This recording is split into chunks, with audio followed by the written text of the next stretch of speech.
So, Miss Beatrice, some few weeks after we celebrated International Women's Day on the 8th of March, as I said, I interviewed Miss Sandy, the president for Adeshe Hall Okay. on your campus, and we largely spoke about the rights for women and how to advocate for them.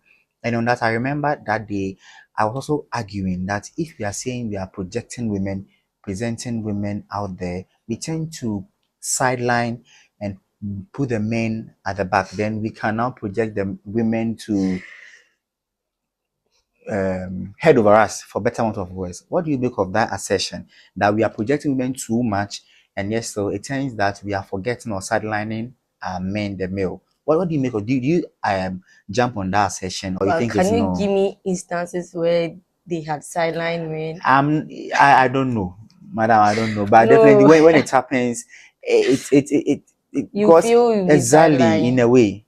In a, but as I'm beginning this assertion, I'm not saying it has Okay, happened. sure. I'm just saying that you see when we give attention to too much, then I think is it a quote or something? I remember there one someone said, I can't really remember, paraphrasing it.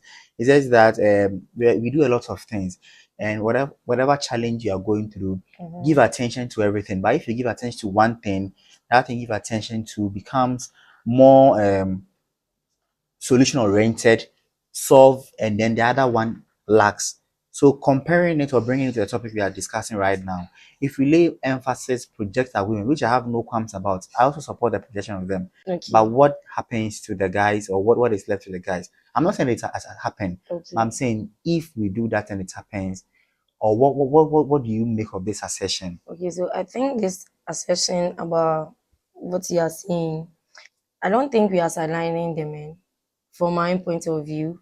Because, for instance, in my hall, when it comes to the executive badge, we are 26 in number, but then the females are just five. So Mm, you can imagine. So if I want to project these ladies, and I would want the next 2 or 3 years, I would want to see at least 15 of the executives being female. Am I sidelining the men? No. So this is what we are talking about. We are not just projecting them as to in a way to sideline the men. There are situations and instances or environment that we'd want to see them more. That's what we are talking about. So we are not sidelining them. I hear. Thank I you. hear.